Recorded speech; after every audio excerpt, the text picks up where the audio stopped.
Mas agora, mudando um pouquinho de assunto, e uma área que você maneja muito bem, eu gostaria de entrar assim em dor. Dor é um negócio muito comum na população e é muito mal conduzida. Porque a grande maioria muitas vezes vai na farmácia e só toma um anti-inflamatório e deixa passar a dor sem olhar qual é o terreno biológico dessa dor e simplesmente com o analgésico anti-inflamatório ele silencia a dor, pensando que com isso ele resolveu o problema do paciente. Um exemplo clássico, um paciente que tem uma artrose no joelho, levanta de manhã, vai andar, tem dor. Para ele não ter dor, ele pega, vai na farmácia, compra um anti-inflamatório, toma antes de começar a andar e eventualmente não tem dor. Mas ele está terminando comprimindo o restante da cartilagem. Até que tomando o comprimido algum dia ele vai ter que terminar numa cirurgia porque ele silenciou a dor, mas não controlou o terreno biológico. Como é a conduta de vocês hoje em dia? É uma dor de um paciente que tem uma hérnia de disco, é um paciente que tem uma artrose coxofemoral, é um paciente que tem compressões que acontecem na coluna cervical, e ele tem tonturas, e ele tem fraqueza nos membros, e ele tem dor. Qual é a ideia hoje da regenerativa no tratamento de uma situação tão frequente na nossa população e que se trata como uma forma tão simples, pensando que só é tirar a dor, que é uma manifestação de que alguma coisa está errada dentro do organismo? A formação de especialistas é uma coisa que começou a restringir muito isso. Então você começa a ter especialistas para toda quanto é a área da medicina. E você deixou de pensar globalizadamente, pensar no paciente como um todo. Então hoje a gente já sabe que a osteoartrite, a osteoartrose não é uma doença local e mecânica, é uma doença metabólica. Então se a gente não começar a pensar de maneira metabólica, começar a tratar esse doente só com local, e a facilidade que esse doente tem para resolver o problema do sintoma e não da causa, ele não quer saber da causa, ele quer saber do sintoma. Eu quero melhorar a dor para jogar bola, eu quero melhorar a dor para trabalhar, para ir para a escola. Eu não quero mais saber de tratar a causa lá atrás. Sem saber que não tratar a causa vai pagar um custo muito alto depois.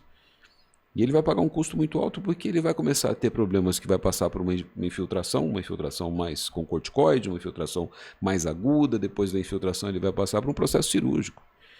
E por uma limitação que, às vezes, ele não tinha necessidade de passar, porque lá atrás ele podia tratar o sono, ele podia tratar o intestino, ele podia melhorar a alimentação, ele podia fazer uma atividade física.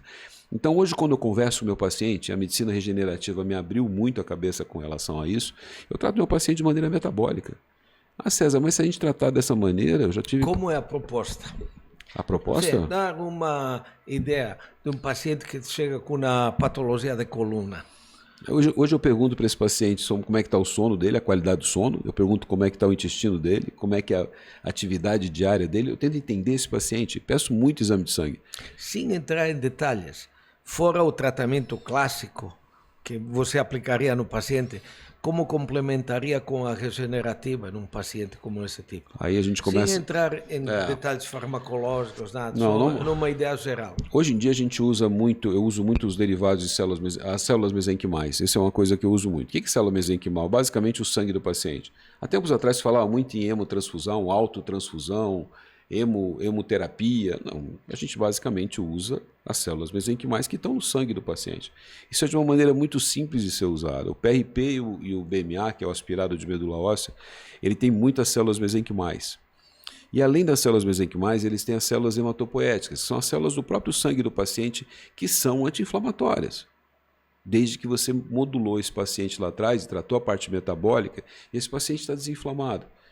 A gente usa a própria defesa do paciente para tratar o paciente. Então estariam basicamente explorando a ideia das citocinas anti-inflamatórias que existem naturalmente dentro para inibir as citocinas pró-inflamatórias. Exatamente isso. Eu vou tratar dessa maneira. Daí quando a gente fala de sinalizadores dos peptídeos, a gente usa sinalizadores também. Porque quando a gente injeta uma célula mesenquimal, ela serve para fazer um roaming, ela chamar para aquele local o processo inflamatório, para tirar daquele local o processo inflamatório.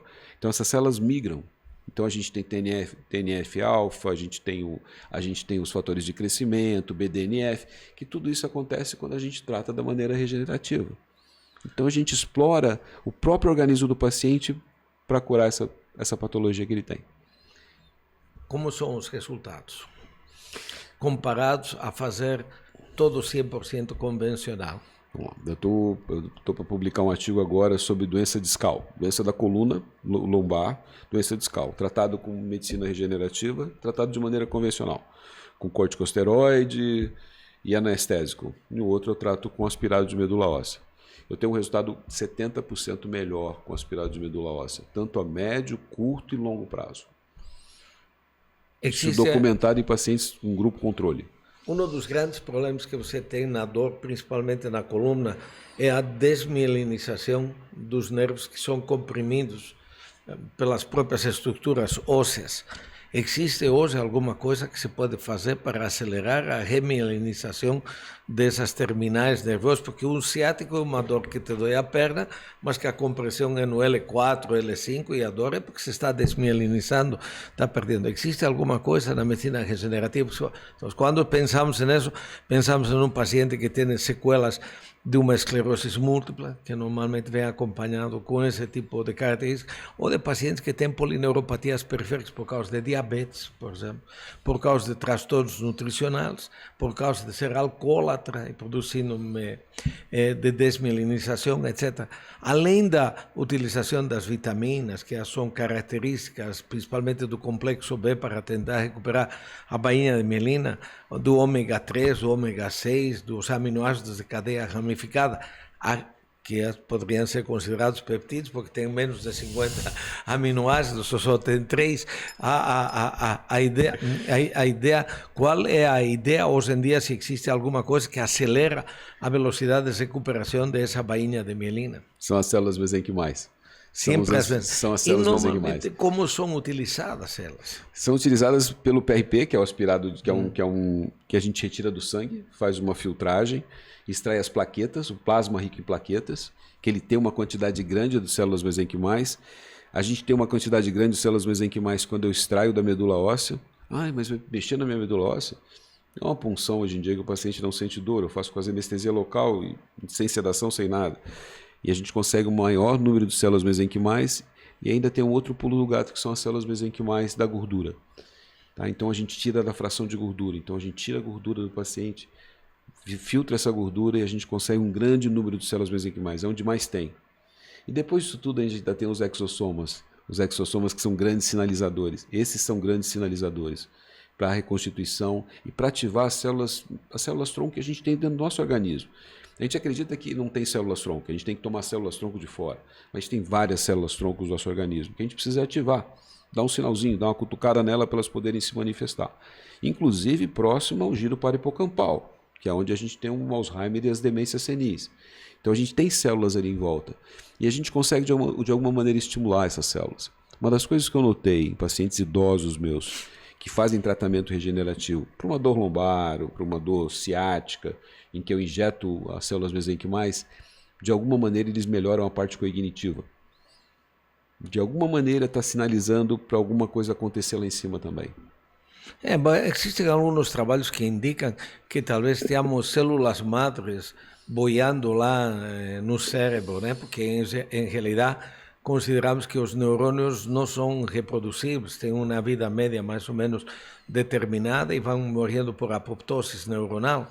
Mas existem alguns trabalhos que indicariam que talvez existem células madres e se tem visto, principalmente na região do hipocampo, alguma presença deles e que poderiam eventualmente estimular. Mas eu acho que o que mais reativa a atividade neuronal no processo de envelhecimento é a multiplicação de axônios e dendritos que vão produzir o estímulo e talvez seja por aí que vocês estejam funcionando. Mas a pergunta, primeiro, exossoma para o público que nos está acompanhando é praticamente um detrito celular, é praticamente um lixo da célula que entra dentro de uma vesícula e que carrega a maior parte do nosso sistema epigenético dentro dele. Tanto que hoje em dia, para você saber o futuro teu, você pode fazer um estudo epigenético e normalmente para isso são colhidos os exossomas que contêm quase 500.000 genes dentro de sua composição que podem ser estudados.